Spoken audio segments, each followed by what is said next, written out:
को तोड़ ताड़ के 5,000 इधर 10,000 इधर करके कर दिया गया। सरकार ने बैठ दिए न्यारे जो के बिल्कुल, आप बिल्कुल ठीक कह रहे हैं ठाकुर साहब। जितना सरकार ने अब हमारा यह है कि हमको नया परिसीमन कराना चाहिए। उस नए परिसीमन के तहत हमारी सीटें ठीक हो। 17 लोक विधानसभा तो रिजर्व हैं, उनमें से 5 ऐसी हैं भवानी खेड़ा जैसी कि जिनको राजपूत चाहें जिसके चले किसी के भी तिलक कर दें तो वही जीत जाए। लेकिन जी अब हम कैसे तिलक कर दें, हमारे पास तो झंडा नहीं है। चौधरी ओम प्रकाश चौटाला ने झंडा बनाया देवीलाल जी के कहने पर और उसका नाम इनेलो है। और जब झंडा बन गया तो आपने देखा होगा कांग्रेस ने भी अपना मुख्यमंत्री भजनलाल को हटा के चौधरी भूपेंद्र हुड्डा को बना दिया। हमारे जाट भाइयों को दोनों तरफ से फायदा हुआ कि नहीं हुआ। मायावती ने जब से कांसीराम मायावती ने बहुजन समाज पार्टी बनाई है, हर आदमी जय भीम करता फिर रहा है। नहीं तो पद कदे आपने सुना पहले ये चीज। दोनों तरफ से हमारे दलित भाइयों को फायदा हो रहा है। उधर मुलायम ने जब अहीर के लिए समाजवादी पार्टी बना दी, आज आप देख रहे हो मुलायम भले ही 5 सीट जीते हो, लेकिन हमारे यादव भाई 45 पहुंच गए लोकसभा के अंदर। क्यों पहुंच गए? कांग्रेस भी टिकट दे रही है, बीजेपी भी दे रही है, बीएसपी भी दे रही है, जेडीयू भी दे रहा है, सब देंगे उनको। तो ये स्थिति कब आती है? जब अपना झंडा हो। और जिनके झंडे होते हैं उन्हीं के डंडे होते हैं।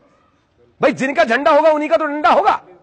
मायावती ने झंडा बनाया, मुलायम ने झंडा बनाया, झंडा रामविलास पासवान ने बनाया, और उस झंडे का परिणाम देखो आप। जब लोकसभा में दलित एक्ट की बात आई, सुप्रीम कोर्ट ने कहा पहले जांच फिर गिरफ्तारी, लेकिन पासवान ने लक्का ठोक दिया, बोले ना इसको बदलो और इसको कड़ा करो।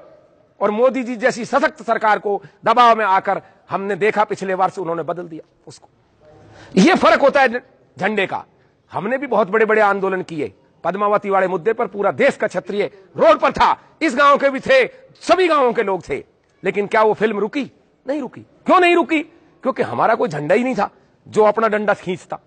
हम तो दूसरी पार्टियों के नीतियों के तहत और उनकी मैनिफेस्ट के तहत चुने जाते हैं, और उनका मैनिफेस्ट ये कहता है ठाकर को जितना कुचला जाए कुचल लो, बढ़िया रहेगा इसको कुचलने में।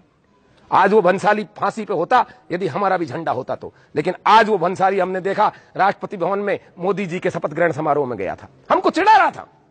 क्योंकि हमारे पास ऐसा कोई इलाज नहीं है कि हम सरकार से समर्थन खींच सकें या सरकार को विवश कर सकें। 31 राजपूत है लोकसभा में, बावजूद इसके कोई भी राजपूतों का काम इसलिए नहीं कर सकता कि वो अपनी अपनी पार्टी के झंडे के तहत गए, आपके झंडे से हमारे झंडे से नहीं गए। इस सरकार में जाट भाइयों का भी झंडा है, हनुमान बेनीवाल। इसी सरकार में निषादों का झंडा है, 2 पार्टी बीजेपी से समर्थन करके 2 सांसद पहुंचा लिए उन्होंने। पासवान का है, अकाली भाइयों का है, सरदारों का, मराठाओं का है, लेकिन हमारा नहीं है। क्या हाल है? जो हमारे झंडे हुआ करते थे, लोग हमारे झंडे के नीचे लड़ते थे, आज हमारा ही झंडा नहीं है। झंडे का फर्क यह होता है, राजा मानसिंह जी और हम हकीम खान सूर दोनों अलग अलग लोगों के झंडे लेके आए। राजा मानसिंह जी किसका झंडा लेके गए? अकबर का। और हकीम खान सूर किसका झंडा लेके आए? महाराणा प्रताप का। दोनों में युद्ध होता है। यदि हकीम खान सूर जीतते हैं तो झंडा किसका पहनाया जाएगा? महाराणा प्रताप का, राजपूताना झंडा फहराया जाएगा। और मानसिंह जी जीतते हैं तो झंडा किसका फहराया जाएगा? अकबर का। अकबर साला पिजन्या सा था, कभी महाराणा का सामना करने की उसकी हिम्मत नहीं थी, लेकिन देखो उसकी चालबाजी, झंडा थमा दिया मानसिंह जी को। मानसिंह जी ने दुनिया जीत ली, लेकिन किसके लिए जीती? अकबर के लिए। झंडा किसका टेक दिया? अकबर का। और यही कारण है कि वो सारा काल मुगल काल कहलाता है। बादशाह कौन कहलाता है? अकबर कहलाता है।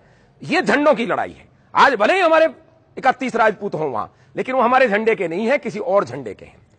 आज ये राजपूत युवा बेरोजगार घूम रहे हैं। क्यों घूम रहे हैं बेरोजगार? इसलिए बेरोजगार घूम रहे हैं कि आगे से इनकी पैरवी करने वाला कोई है नहीं। ये वही हरियाणा है कि एक मुख्यमंत्री कहते थे यदि हरियाणा पुलिस में भर्ती होना है तो जाटनी की कोख से पैदा होना पड़ेगा। कहता थे कि नहीं कहते थे? आप बताइए। अभी क्या मतलब हुआ? ये जाटनी की कोख में जाए? भगवान ने जहां पैदा किया वहीं तो जाएगा ना आदमी। भाई ठुकरानी की कोख इनको मिली, इसमें इनकी कोई गलती है क्या? लेकिन इस चीज को आज दंड बनाकर पेश किया जा रहा है। ओम प्रकाश जी चौटाला जेल में हैं, किस खुशी में है? शिक्षक भर्ती घोटाले में, और सारे लोग उनका मजाक उड़ाते हैं। ये मजाक उड़ाने का विषय नहीं है, ये सीखने का विषय है। सीना तान कर वो कहता है कि मैंने अपने जाट भाइयों को मास्टर बनाया और मैं जेल में हूं, और जाट भाई भी सीना तान कर उसकी पार्टी को वोट देते हैं, आज भी देते हैं, चाहे भले ही बीजेपी जीती हो, लेकिन हर जगह 2-2, 3-3 लाख वोट उनकी पार्टी को मिले हैं। ये बात समझने की है। मुलायम सिंह कहते हैं मैं हर अहीर को करोड़पति देखना चाहता हूं, और कहते ही नहीं है बल्कि बना दिए। उत्तर प्रदेश में 50% एसडीएम आपको यादव जाति से मिलेंगे। और यह कहा जाता है जब किसी यादव के घर कोई बच्चा पैदा होता है, बधाई आज ही दे दो, 20 साल बाद यह एसडीएम बनने वाला है, ऐसा कहा जाता है उत्तर प्रदेश में। तो भाई ये जो मुलायम सिंह यादव है या चौधरी ओम प्रकाश चौटाला है, ये राजपूतों में कोई पैदा नहीं हो सकता क्या? क्या इन बच्चों के बारे में कोई विचार नहीं कर सकता क्या? ऐसे व्यक्ति की आज अपने समाज में जरूरत है जो अपना झंडा इन बच्चों के डंडे के ऊपर टांग कर खम ठोक कर यह कह दे कि मैं भी भर्ती करूंगा बच्चों को, मैं भी घोटाला करूंगा, मैं जाने के लिए तैयार हूं जेल में, मैं मरने के लिए तैयार हूं।